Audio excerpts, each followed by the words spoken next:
Umar kok dikasih, Abu Dhar enggak. Jadi Abu Dhar itu memang karakteristiknya tidak pas sebagai pemangku jabatan publik. Kamu itu gampang memelas istilahnya Pak ya.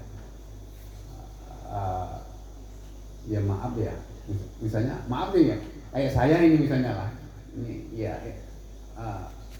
mungkin gak pada tegoan itu ya, itu nggak pas itu Pak. Jadi kalau jadi anggaplah jadi kepala desa itu sudah nggak pas. Kasus ini seperti kejadian siapa itu Abu Dhar ketika minta jabatan kepada Rasulullah.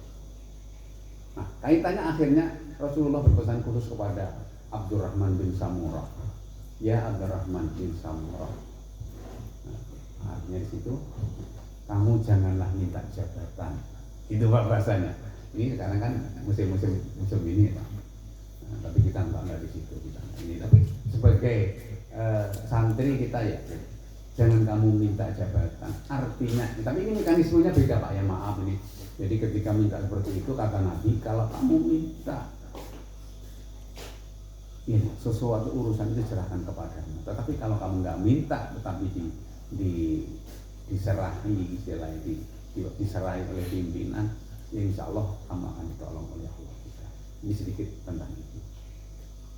Ini, tapi dalam surat Yusuf, Nabi Yusuf dulu pernah minta inni hafidun alim ketika beliau mampu menakwil mimpinya raja tentang mimpi itu. Semua para pakar-pakar nggak ada yang mampu untuk menjawab impian. Jadi para penakwil itu nggak ada yang mampu. Akhirnya ternyata ingat salah seorang, nah disebutkan itu bisa, dan alhamdulillah ketika itulah Nabi Yusuf minta jabatan. Nah, tapi lain memang sifat yang ada di sifat wajib para rasul itu tidak ada menempel pada Nabi Yusuf. Sidik ini jujur, amanah, bisa dipercaya. Nah, kemudian tabligh mampu menyampaikan visi dan misi sebenarnya, dan punya istilah sekarang visioner, orang yang mempunyai visi ke depan. Ini pimpinan seperti itu. Nabi Yusuf punya itu semua. Kemudian amanah, cerdas, di sini cerdas itu kompeten. Jadi memang memadai gitu.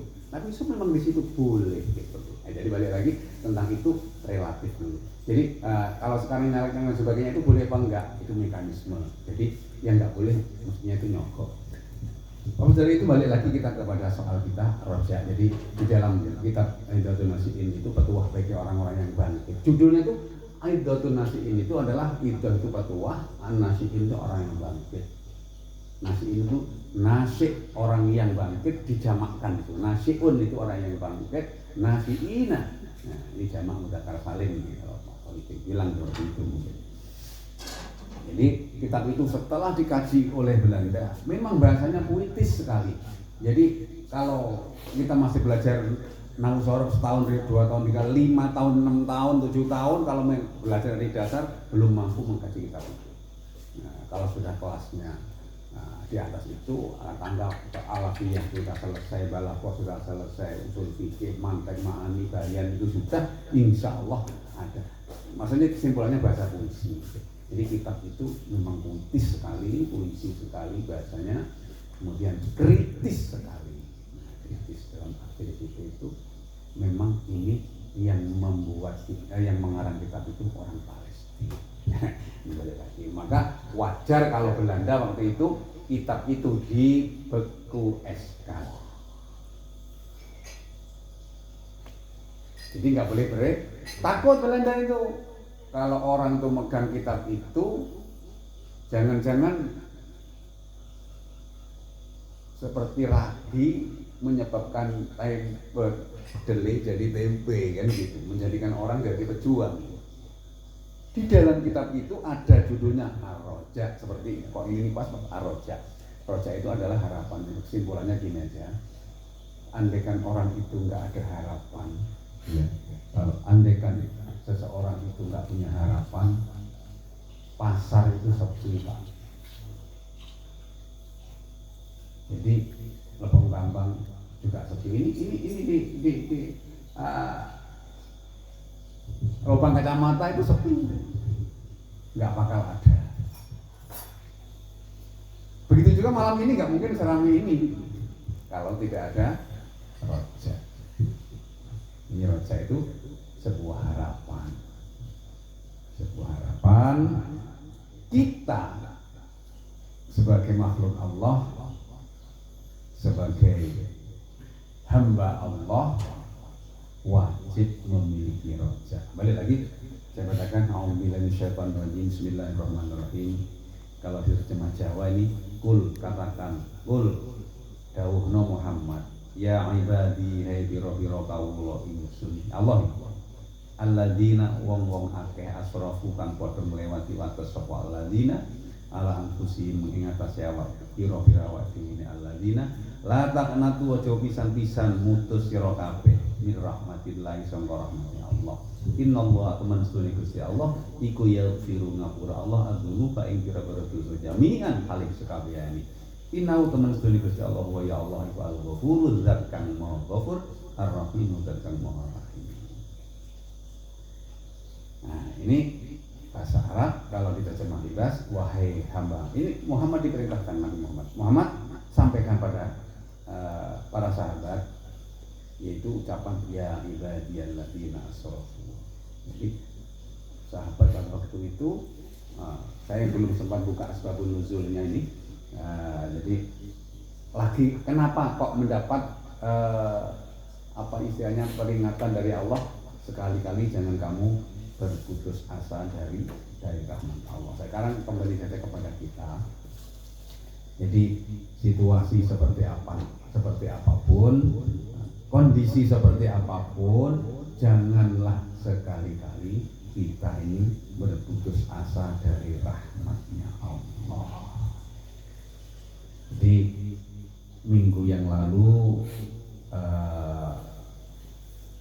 ini kan sedikit nyuplik kita tentang sabar dan syukur. Hanya dengan dua hal kemarin sudah kita terangkan, kita mendapatkan label syakir, sobir. Syakir itu orang yang bersyukur, sobir ini orang yang bersabar. Kapan? Jawabnya hadis menerangkan, ketika kita melihat urusan dunia, lihat orang di bawahnya. Ketika kita melihat urusan akhirat, lihat yang di atasnya. Pasti kita menjadi orang yang sabar. Artinya dengan sabar kita berbuat lagi. Setelah kita melihat urusan dunia di bawah kita berusaha lagi. Bukan berarti kita melihat saja, enggak. Ini ibaratnya kan spion. Jadi melangkah ke depan, tapi juga lebih serius melihat ke depan. Naik motor, spion juga harus dilihat. Tapi jangan dia spion terus. Oleh sementara nabrak nanti kan begitu. Jadi itulah. Kemudian di dalam urusan agama betapa luasnya tentang agama itu, sehingga kita harus melihat bagaimana ketika Rasulullah SAW ini terlalu tinggi sebenarnya. Ketika itu Rasulullah sudah jelas diampuni segala dosa-dosanya masa lalu, diampuni dosa-dosanya seandainya ada masa yang akan datang. Tapi Rasulullah ketika malam selalu sholat tahajud sampai kakinya ini bengkak.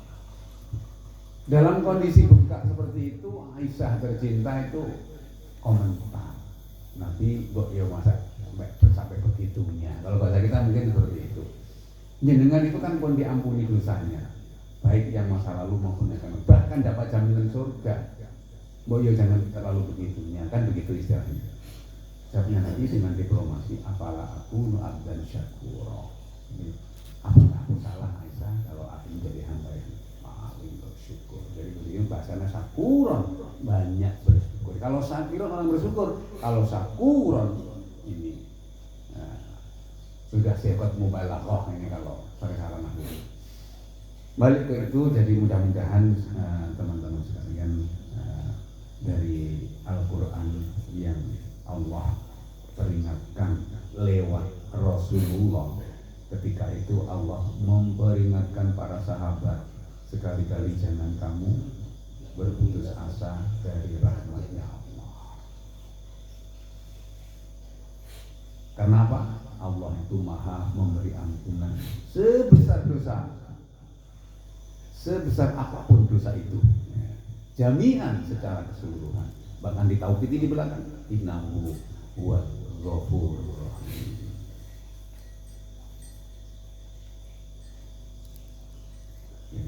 Dikaitkan dengan yang kemarin tentang sabar dan syukur, mudah-mudahan ya tapi kemarin itu dengan ngaji sabar dan syukur alhamdulillah mobilnya kebeletak kemarin sampai hampir jam 1 baru bisa keluar. Ini Allah langsung dicek ini ya sabar tenan lo kayak bolong-bolong.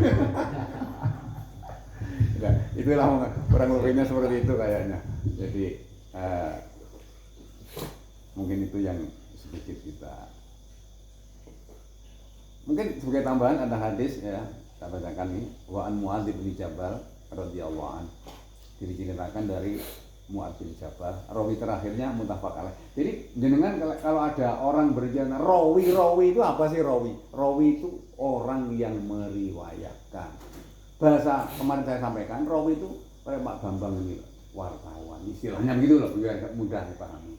Cuma bedanya kalau zaman dulu maksudnya rawi itu bersambung-sambung, saking karena hadis itu baru diselidiki sekitar 200 tahun. Jadi Imam Syafi'i itu lahir pada tahun 150 Hijriah. Dan itu sudah terbit kitab-kitab hadis termasuk gurunya Syekh Imam Malik. Yang kitabnya terkenal boleh dilihat Al-Muwatta, saya belum punya Al-Muwatta. Jadi Imam Syafi'i itu umur berapa? Itu kurang lebih 17 kalau nggak salah, itu saya lihat dia. Itu apa orang dikit, kurang lebih di situ. Itu kitab Muwatta itu 15 hari khatam. Setebal ini kitabnya. Setebal ini Muwatta itu setebal sama dengan Riyadhus Shalihin ini. Jadi ketika ada kata-kata rawi, ini ada dua. Jadi rawi ini dari Rasulullah kan bersabda, yang dengar para sahabat mungkin 5 orang, mungkin 10 orang, mungkin 100 orang. Cuma yang dihitung itu jalur, bukan yang ketika sahabat itu aja, bukan. Kalau sahabat nggak perlu ditanyakan, nggak perlu dicari ini dobit apa enggak, amalnya dobit di sini teliti apa enggak, kemudian apa jujur apa enggak perlu itu pasti kalau sahabat nggak ada masalah. Ini rawi yang paling atas itu maksudnya ini Mu'adz bin Jabal, berarti yang ngedenger pada waktu itu Mu'adz bin Jabal gitu. Mu'adz bin Jabal ini mendapatkan titel ulama, sultanul ulama.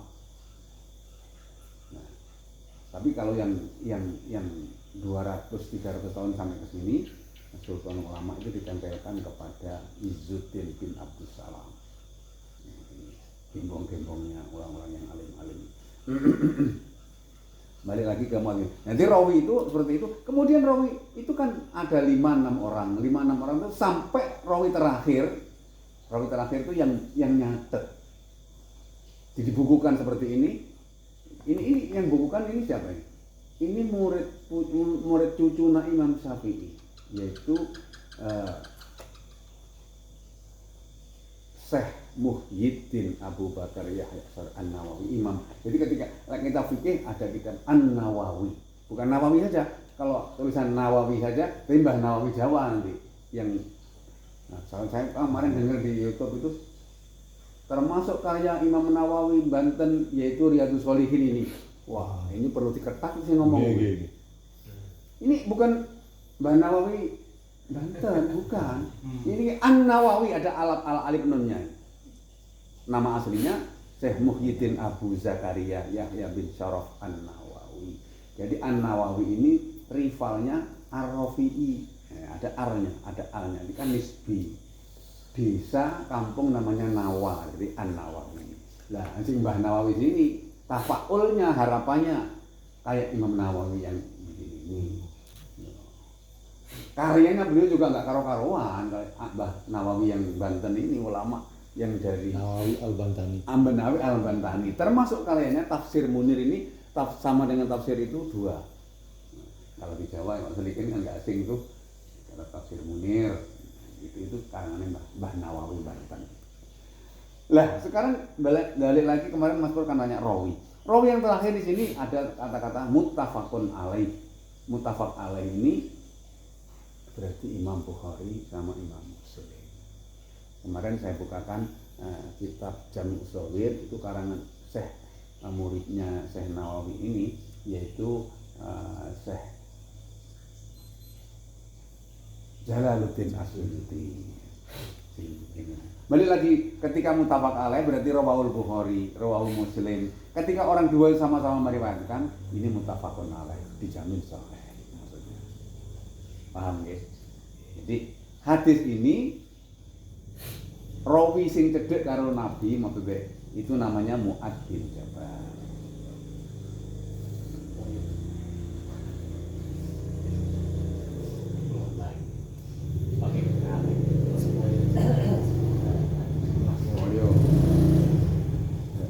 Moga-moga di ini pilih sih.